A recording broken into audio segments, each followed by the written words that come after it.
Yes. Madam Witness, there is a signature below the left portion, below certified true copy, and above the name Attorney Perlita Vitan-Ele. Is this your signature? Yes, sir, that's my signature.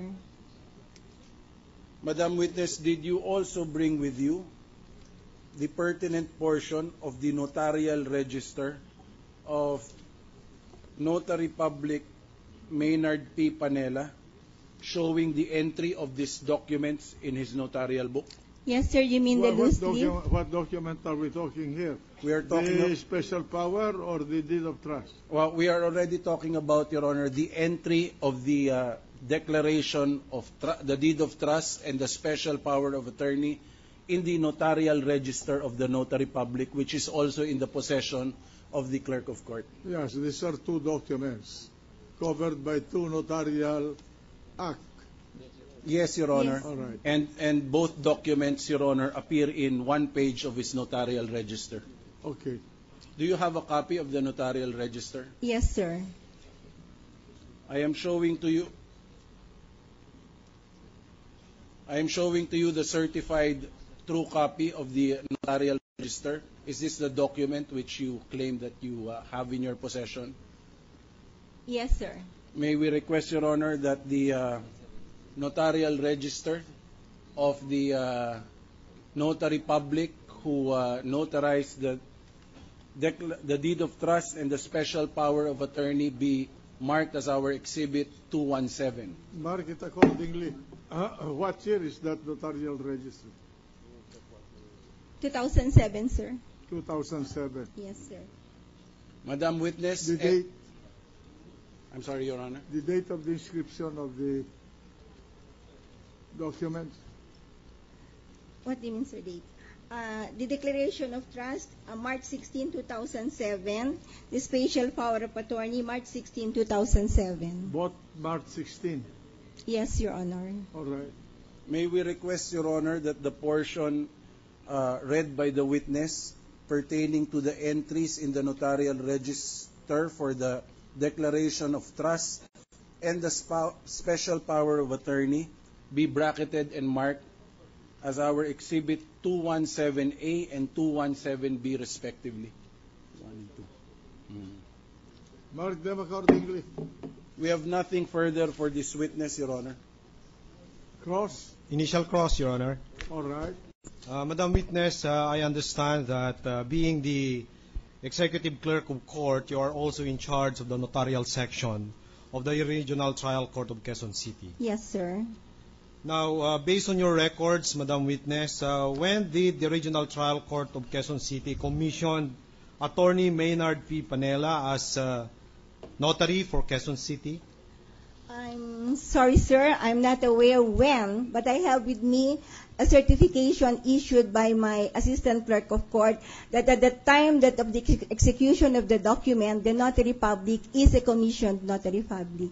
But you are aware that the executive judge issues a commission to a notary public that will authorize him to act as a notary public for a certain period and within the jurisdiction of Quezon City, isn't it, Madam Witness? Before, sir, it used to be the Office of the Clerk of Court signed by the executive judge, but now it is the executive judge. Yes, so you are confirming with me now that in fact a commission should have been issued to Attorney Maynard Panela authorizing him to act as notary for 2000. Yes, We sir. object, Your Honor. The question is Yes, sir. misleading. It tends to prove that the Notary Public was not commissioned when in fact the witness has already presented a certification stating that he was commissioned as a Notary Public. He is on the cross. So let him answer. Let her answer. May I hear the question again, sir? I'm asking if he was issued a commission as a notary public for Quezon City for the year 2007. Yes, sir, because I certified as to this commission as notary public. Can you kindly bring at the next hearing of this case the commission issued to Attorney Maynard Panela, Madam Witness? We object, Your Honor. The witness has already said that she already issued a Let certification. the witness, and she's under clause. The tendency of the question is to test the credibility of the witness. Yes, sir, I will. Thank you, Madam Witness. Now, under the, you are of course aware that we have a new rules on notarial practice, and this is the 2004 rules on notarial practice, isn't it, Madam Witness? Yes, sir. Now, one of the provisions of this notarial practice under Section 2, Paragraph 8, and I would like to read it before I will ask you the question. A certified copy of each month's entries and a duplicate original copy of any instrument acknowledged before the notary public shall, within the first 10 days of the month following, be forwarded to the clerk of court and shall be under the responsibility of such officer. If there is no entry to certify for the month, the notary shall forward a statement to this effect in lieu of certified copies herein required. Now, the clerk of court referred to in Section 2, Paragraph 8 is your office, isn't it, Madam Yes, Witness? sir.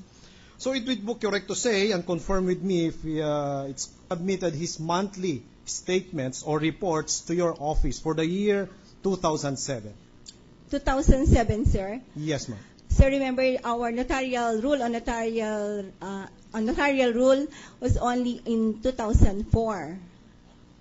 We are talking of 2007 already, Madam Witness. Okay, 2007. So did he or did he not comply with the monthly submission of duplicate original copy of instruments acknowledged before him? They have to comply. They Sure. have, but I'm not sure if they complied.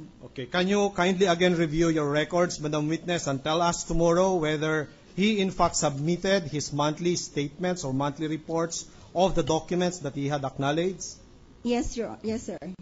Now, being I'm also a notary public, Madam Witness, and it is my practice that when I submit to the court my reports, I cover it with a covering letter naming therein the documents that I acknowledge. Is this the same practice practiced by notary public in Quezon City, if you know? Yes, sir, I know. With due respect, Your Honor, to my compañero, may we just ask, Your Honor, what is the relevance, Your Honor, of the line of questioning, considering that we are already going into his practice of submitting documents before the clerk of court as a notary?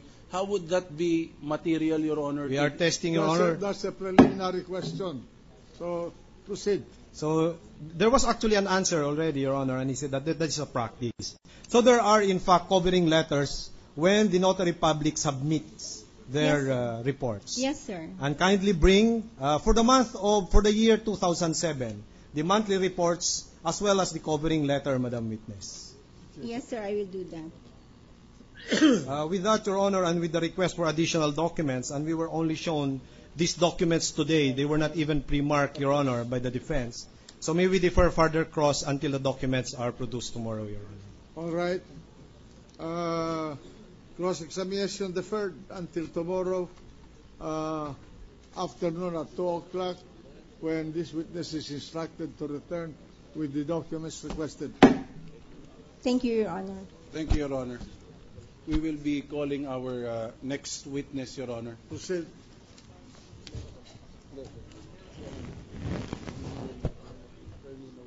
Your Honor, please may we request that Attorney Noel Lazaro be recognized. He will be presenting the next witness for the defense.